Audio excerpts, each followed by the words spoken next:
শুভ সন্ধ্যা বন্ধুরা, চা খাওয়া হয়ে গেছে আর এখন আমি রান্না চাপিয়েছি। কি বাবা, ব্ল্যাক এন্ড হোয়াইট, চলো কালারে চলে আসি।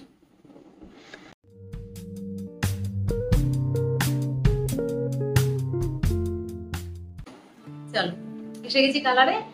শুভ সন্ধ্যা বন্ধুরা, চাটা খাওয়া হয়ে গেছে ফিশ ফিঙ্গার দিয়ে, আর তারপর এখন চলে এসেছি রান্না করবো। যে পাবদা মাছটা রান্না করে রাখবো কালকের জন্য, কারণ কালকে আমার একটু বেরোতে হবে, তাই আজকে রান্নাটা করে রাখবো যাতে ওরা খেতে পারে। আর যখন ফোড়ায় তো সবই ফোড়ায়, সকালবেলা তেল কাটলাম, এখন বিকালবেলা নুন কাটলাম। এটা টেবিলের জন্য। এখানে কি বললাম, এটা আবার হলুদ কাটতে হবে।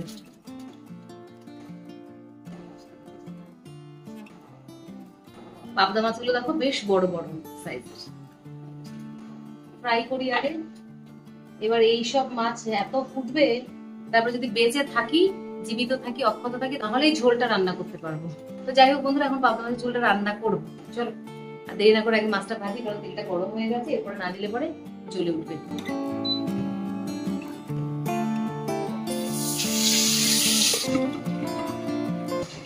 ঠিক আছে, ওটা শুরু।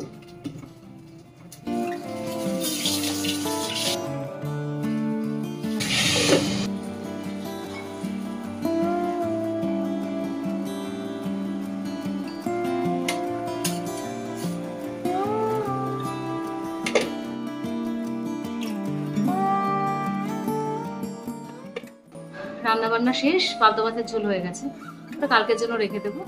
আর এখন তো রান্না সব আছে, এঁচোড় চিংড়ি আছে, তারপরে পমফ্রেট মাছের ঝোল আছে, ভাত রুটি সবই আছে।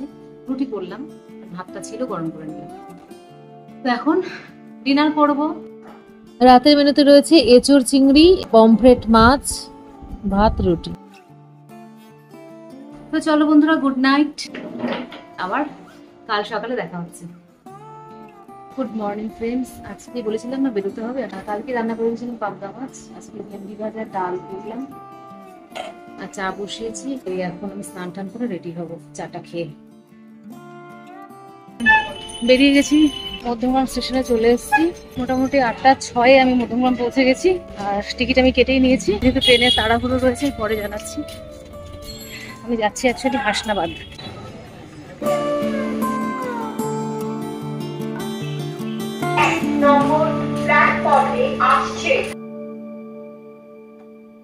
ট্রেনে আমি উঠে পড়েছি। শিয়ালদা থেকে হাসনাবাদগামী ট্রেনে মধ্যমগ্রাম স্টেশন থেকে উঠে পড়েছি। আমার এই স্টেশনটাই নিয়ারেস্ট হয় হাসনাবাদ যেতে গেলে।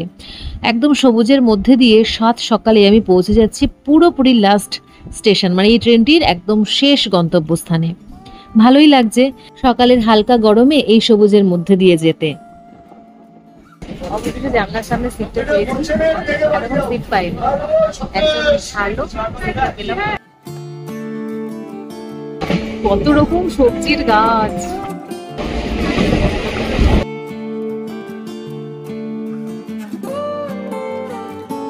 পৌঁছে গেছি হাসনাবাদ নামবো।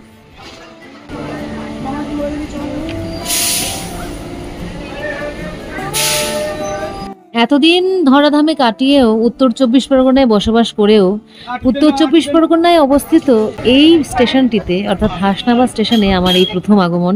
সে যাই হোক, এখন আমি যাচ্ছি ইছামতি নদীর ওপর দিয়ে, মানে ওই পারে বাংলাদেশ আর এই পারে আমাদের বাংলা। দুই পাশে নদী প্রকৃতি দেখতে দেখতে পৌঁছে গেলাম অবশেষে আমার গন্তব্যস্থলে। স্কুলটি খুঁজে পেলাম এবং প্রথমে যে ফর্মালিটিস গুলো আছে সেইগুলো করার পরেই হাতে পেলাম গরম গরম লুচি আর ঘুগনি। এটি হচ্ছে সকালের ব্রেকফাস্ট। পুরো ট্রেনিং প্রোগ্রামের মধ্যে খাওয়া দাওয়াগুলো ইনক্লুডেড থাকে। ট্রেনিং প্রোগ্রামটি এখন চলছে, এই হচ্ছে ভেতরের দৃশ্য। এরপরে যখন যাব লাঞ্চে দেখাচ্ছি। ট্রেনিং চলছে, দুটো লেকচার হয়ে গেল, লাঞ্চ হয়ে গেল, দেখা যায়। লাঞ্চ কমপ্লিট করে আরো কিছুক্ষণ ট্রেনিং সেশন চললো, তারপরে বেরিয়ে পড়লাম। ভেবেছিলাম লাঞ্চে কি কি খাচ্ছি তোমাদের দেখাবো, কিন্তু দেখানো হয়নি, হয়তো খাবার তাড়াহুড়ো ছিল, যেহেতু অনেকেই খাবে পরপর, তাই বসে ভিডিও করার মতো আমি সময়ও পাইনি বলা যায়। তো মেনুতে ছিল মাছ, তরকারির মধ্যে ছিল পটল চিংড়ি, ডাল, পাঁপড় ভাজা, চাটনি, রসগোল্লা। যাই হোক, পুরো দিনের শিডিউল কমপ্লিট করে তারপরে ফিরছি বাড়ির দিকে। অনেক রাত হয়ে গেল বাড়ি পৌঁছাতে, আবার কালও আছে। মোট 3 দিনের ট্রেনিং। Good evening. আজকে আমার সিআরই প্রোগ্রামের ফার্স্ট ডে। সিআরই প্রোগ্রামটা কি, মানে এটা আমাদের করতে হয়, যারা আমরা স্পেশাল এডুকেটর তাদের জন্য এটা করতে হয়। তো আজকে 3 দিনের মধ্যে প্রথম দিন হয়ে গেল। তো এসে আমার একদম হাত পা ছেড়ে দিয়েছিল, তো একটু শুয়েছিলাম, ঘুমিয়েছিলাম চাটা খাওয়ার পর।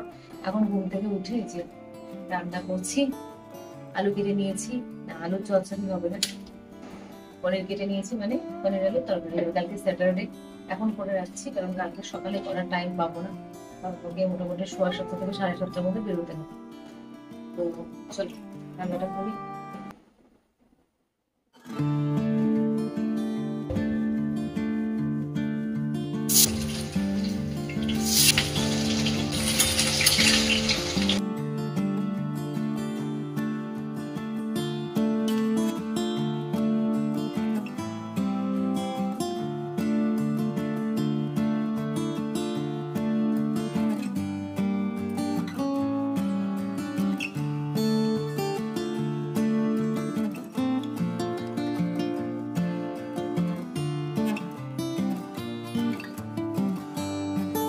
আলু পনিরটা ভেজে নিয়ে ওই তেলের মধ্যে আমি পেঁয়াজ দিলাম, আর তারপরে দিয়ে দিলাম টমেটো, কাঁচা লঙ্কা, এছাড়া হলুদ গুঁড়ো, জিরের গুঁড়ো আর নুন। এই সমস্ত দিয়ে আমি একটুখানি মশলাটাকে ভালো করে ভেজে নিচ্ছি, একটা তেজপাতাও দিলাম।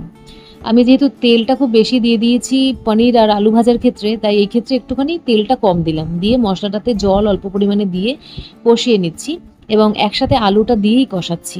এবারে ভালোভাবে একটু কষা কষা হয়ে যাওয়ার জন্য আমি ঢেকে রাখলাম। আলুটাকে মশলাগুলোর মধ্যে কষিয়ে জাস্ট পনিরটা ছেড়ে দেবো।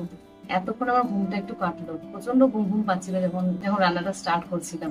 পাশাপাশি সবকিছু গরমও করে নিলাম, এই মাছের ঝোল, ডাল, পনিরটাও হলেই খেয়ে নিতে পারবো। হয়ে গেছে আলুটা কষানো, এর মধ্যে আমি পনিরগুলো ছেড়ে দিচ্ছি।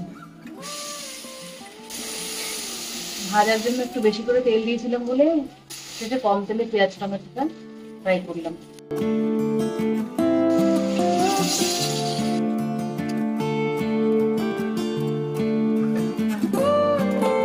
তো চলো, হয়ে গেল পনির রান্নাটা। এবারে শেষে খালি একটু গরম মশলা ছড়িয়ে দেবো, ব্যাস, তাহলেই কিন্তু আলু পনিরের তরকারিটা রেডি। ঢেলে নিচ্ছি, ঢেলে নিয়ে টেবিলে নিয়ে গিয়ে এক্ষুনি খেতে বসবো, আর একটু দেরি করা যাবে না। রেডি, তাড়াতাড়ি উঠে খেয়ে নিস। গুড মর্নিং ফ্রেন্ডস, আজকে আমার সিআরই প্রোগ্রামের সেকেন্ড ডে। তো আমি যে রেডি হয়ে বেরিয়ে যাচ্ছি। এইবারে আমার সিআরই প্রোগ্রামের প্লেস পড়েছে হাসনাবাদের একটি স্কুলে, হায়ার সেকেন্ডারি স্কুল। তো সেখানে যেতে হচ্ছে মধ্যমগ্রাম স্টেশন থেকে সকাল 8টার ট্রেন ধরবো, শিয়ালদা হাসনাবাদ লোকাল যাচ্ছি। এখন অটো ধরে মধ্যমগ্রাম স্টেশনে যাব। এই হলো সোদপুর মোড়ের অটো স্ট্যান্ড, এখান থেকে অটো নিয়ে মধ্যমগ্রাম চলে যাওয়া যায়। আমি অবশ্য রানিং অটো ধরবো, তাহলে লোকের জন্য ওয়েট করে না, আমার এখন টাইমও নেই বেশি হাতে, সেই জন্য এই স্ট্যান্ডের অটো আমি ধরতে পারবো না। মধ্যমগ্রাম স্টেশনে চলে এসেছি, এবার স্টেশনের দিকে যাচ্ছি। অটোতে 24 টাকা ভাড়া নেয়, আর অটোতে আস্তে আস্তে আমি টিকিটটা করে নিয়েছি ইউটিএস দিয়ে, রিটার্ন টিকিট। টেকনোলজি সত্যি এখন আমাদের অনেক উপকার করে দিয়েছে। শুধুমাত্র মোবাইলে একটা ক্লিক করলেই আমরা টিকিট কেটে নিতে পারি। টিকিটের দাম সত্যি অনেক কম ট্রেন ট্রাভেলের ক্ষেত্রে। সেই ক্ষেত্রে গিয়ে টিকিট কাটার ক্ষেত্রে অনেকটা অসুবিধা দেখা দিত, মানে সময়ের অভাব, লাইন থাকতো অনেক। এখন কিন্তু সেইগুলো কিছুই নেই, তাই সত্যি অনেক সুবিধা হয়ে গেল। একদম রাইট টাইমে পৌঁছে গেছি। কোনো ট্রেন এইদিকে আসছে তো কোনো ট্রেন ওইদিকে। আমার গন্তব্যে ট্রেন এখনো আসেনি, এই ট্রেনটা মোটামুটি লেট করে। এইবার এসে গেছে আমার ট্রেন। এবারে প্রকৃতি দেখবো, আর ট্রেনের সাথে সাথে আমিও ছুটবো। গালে হাত দিয়ে বসে পড়েছি প্রকৃতি দেখতে। অপূর্ব সুন্দর, মানে যতবারই দেখছি আমি মুগ্ধ হয়ে যাচ্ছি। দেখো এই জায়গাটা কার না ভালো লাগবে বলো। চলো, আমার ভিডিওর দর্শক বন্ধুরা একটু সবুজিমা উপভোগ করো, আর আমি পৌঁছে যাই আমার গন্তব্যস্থলে। ট্রেনটা আজকে এসছেও লেট করে, আর পৌঁছাবেও মনে হচ্ছে লেট করে। দাঁড়াতে দাঁড়াতে যাচ্ছি। আজ জানো, পৌঁছে ব্রেকফাস্টে খেয়েছিলাম পাউরুটি, কলা আর ডিম। তারপরে ক্লাস হলো, তো আমাদের সব ভেরিফিকেশন হয়ে গেল। এবার আমরা একটু লাঞ্চ করতে যাচ্ছি। অনেকক্ষণ টাইম লেগেছে ভেরিফিকেশন করতে, যেহেতু আগে 2টো ক্লাস হয়েছে। এখন আমি যাচ্ছি, তবে ফার্স্ট ব্যাচে বসতে পারবো কিনা জানি না, অনেকেই বেরিয়ে গেল। আমাকে মনে হচ্ছে সেকেন্ড ব্যাচে বসতে হবে, তবে তাদের লাঞ্চ করার ফিরতে হবে, কারণ আরো ক্লাস আছে।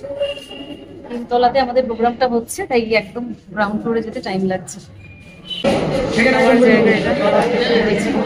চলো আজকে খাওয়ারে কি কি মেনু আছে ভালো করে তোমাদের দেখিয়ে দিই। লেবু, নুন, ভাত, তারপরে ডাল পড়ে গেল, এরপরে কিন্তু পাঁপড় ভাজা, পটল চিংড়ি আর মাছ, শেষে চাটনি, রসগোল্লা। এরপরে আবারও কিছুক্ষণ প্রোগ্রাম চললো, তারপরে আমরা বেরিয়ে পড়লাম বাড়ির উদ্দেশ্যে। এবার ফেরার পালা, যে ট্রেনে উঠে গেছি, ফাঁকা একদম। ট্রেন ছাড়তে এখন 10 মিনিট বাকি। এই যে বটি গরম কিনেছি, কিনে খাচ্ছি। সেকেন্ডে সিআরি প্রোগ্রাম শেষ, আগামীকাল হলেই এবার একটা কমপ্লিট হয়। চলো বাড়ি ফেরা যাক। তবে এই ট্রেনে বসলে সময় আর শেষই হয় না, কারণ 1 ঘন্টা 40 মিনিট মতো সময় লাগে পৌঁছতে। একটাই যা ভরসা, এই 2 দিকের প্রকৃতি। আজ অবশ্য অতিরিক্ত কিছু চোখে পড়ল। সুন্দর সূর্যাস্তের দৃশ্য, মনটা ভরে গেল। দিগন্ত জুড়ে হলুদ কমলার খেলা, দারুণ লাগলো এই পথটুকু অতিক্রম করতে। তবে যখনই সন্ধে ছাড়িয়ে রাত চলে আসে, তখন আর বাইরের দৃশ্য অতটা ভালো লাগে না। তবে এই ট্রেনের মধ্যে কিন্তু একটা ভীষণ মজার জিনিস হয়।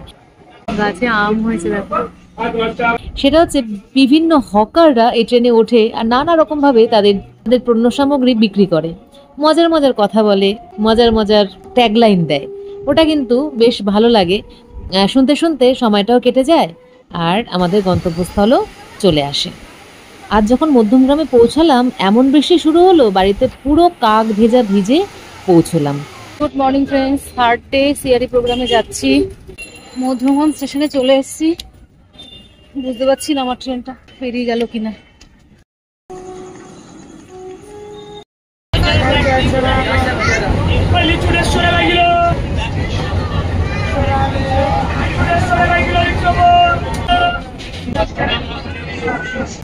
হাসনাবাদে নামলাম, একটু লেট হয়ে যাবে আজকে পৌঁছাতে, 30 মিনিট লেট হবে। লাস্ট দিন আর সানডে, ঠিক আছে, ইটস ওকে। এইবার একখানা টোটো বা অটো পেলেই পৌঁছে যেতে পারবো। স্টেশন থেকে অটো বা টোটো যাই ধরো না কেন, ভাড়া লাগে 20 টাকা। তো অনেকটাই ডিস্টেন্স, তবু আমি বলবো সেই তুলনায় ভাড়াটা কম।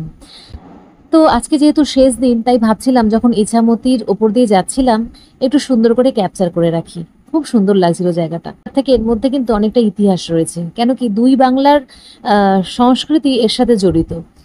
জানতে পারলাম এই ইছামতির নদীতে দুর্গা দশমীর দিন 2 বাংলা থেকে ঠাকুর বিসর্জনের দৃশ্যটা দেখবার মতো দৃশ্য হয়।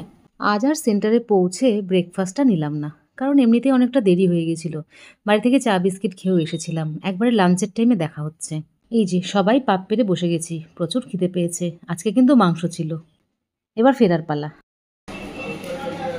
ফিরলাম বন্ধুরা, আমার 3 দিনের সিআরি প্রোগ্রাম কমপ্লিট।